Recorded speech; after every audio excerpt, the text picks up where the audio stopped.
Then we come to another membrane defect, but which is acquired. Now we will go to a membrane defect which is acquired. Do you remember any acquired defect of the membrane? Yes. Please tell me only one disease. I don't want to know more. Do you know any membrane defect of red blood cell which is acquired? Yes. So antibodies? No. The antibody is not intracorpuscular. That is extracorpuscular. I just mentioned antibody mediated hemolysis just to show that spherocytosis can occur into this situation, hereditary spherocytosis, as well as spherocytosis is possible in immune mediated hemolysis. But antibodies are not the integral component of the red blood cell. They are produced and attached external to the red blood cells. So antibody mediated immune hemolysis is extracorpuscular hemolysis. I'm saying that membranes of the red blood cells may be defective, and whenever they are defective we say this is intracorpuscular defect. Now intracorpuscular membranous defect may be hereditary or it may be acquired. Can you tell me a single disease in which there is some defect in the red cell membrane which is not hereditary defect, which is not passed from generation to generation, and this defect makes the red blood cell more vulnerable to hemolysis?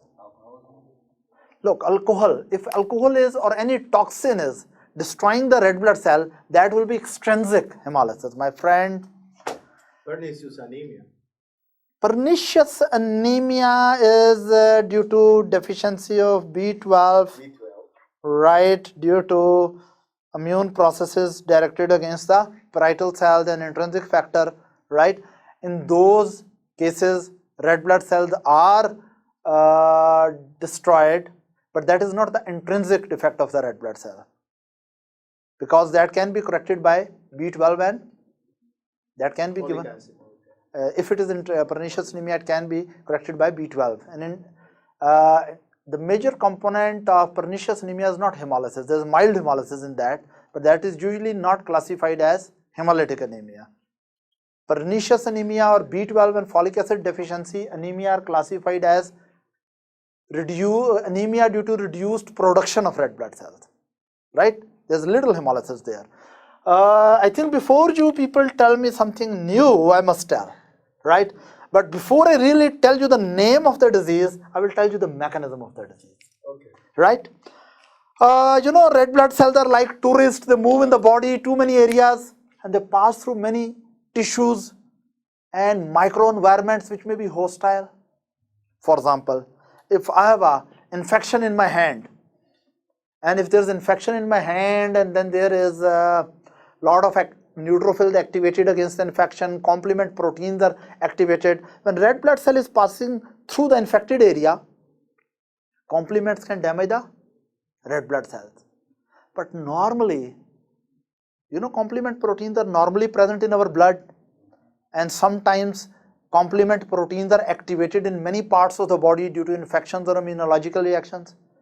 And complement factors love to destroy the membranes, including the membranes of red blood cells. And red blood cells are in the very important mission to circulate in the body and move here and there and provide the oxygen to the tissues. So red blood cells should have some mechanism to protect themselves against the complement mediated injury. Red blood cells should have some mechanism to protect themselves against complement mediated injury. Let's suppose here is a red blood cell.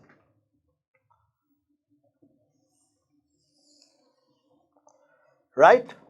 Of course, you already know that there are proteins like this and they are holding like this, and this is cytoskeleton. Now I'm not going to discuss that. I'm going to discuss something else. Red blood cells produce special type of proteins and put those proteins in the membrane. And these proteins may have some other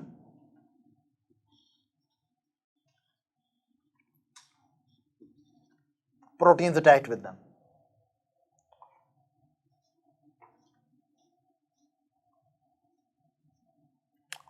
What is this protein system?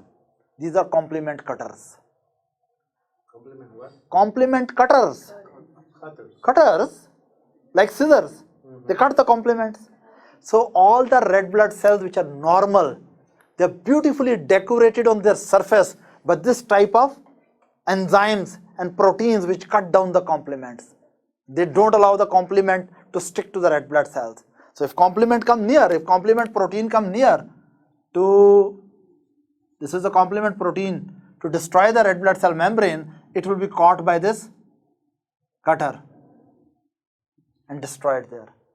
So red blood cells are normally having special defense mechanisms against the complement system within their membrane. Is that right?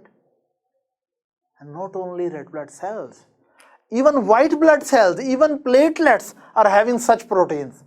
Because red blood cells, white blood cells, platelets, they have to circulate in the blood.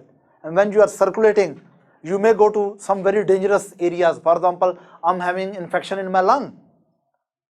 And if through lung capillaries, red blood cells and white blood cells and platelets are passing, and due to infection and immune reaction, lot of complements are activated.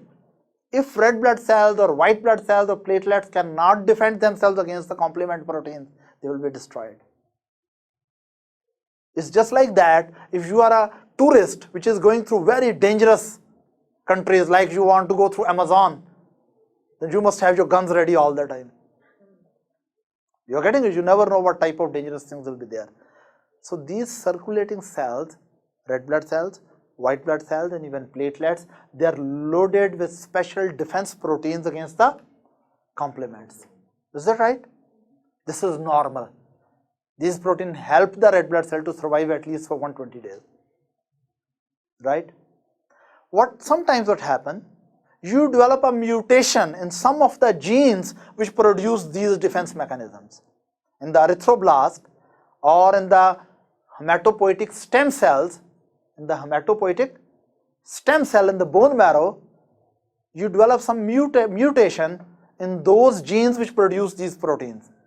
And if these proteins are mutant and they don't work well and they don't protect the red blood cells or white blood cells or platelets against the complements, then there will be excessive complement mediated damage to the red blood cells as well as white blood cells as well as platelets.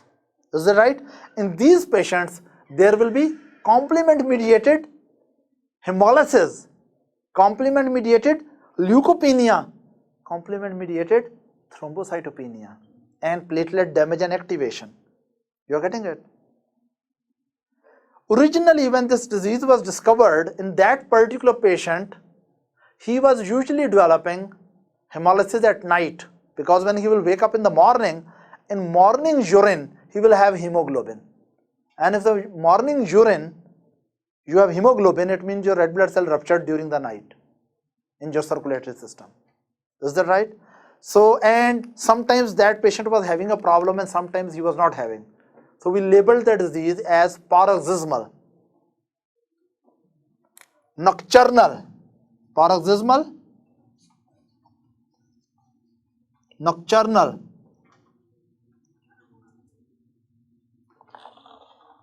hemoglobinuria, hemoglobinuria. What is paroxysmal nocturnal hemoglobinuria? All these three names are wrong for this disease.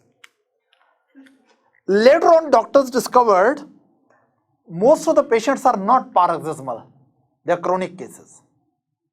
Most of the patients are not having nocturnal problem, many of them are also having problem in the daytime. And most of the patients have not only hemoglobinuria, they have leukopenia and platelet defects also. But originally, when this disease was discovered in a person, he was having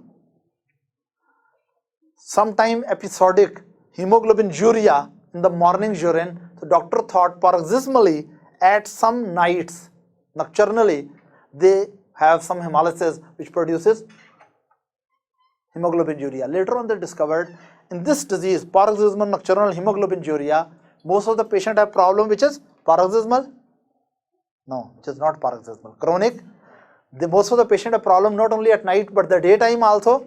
And most of the patient have not only hemoglobinuria but also leukopenia and thrombocytopenia. So paroxysmal nocturnal hemoglobinuria is usually not paroxysmal, usually not nocturnal, and usually not only hemoglobinuria.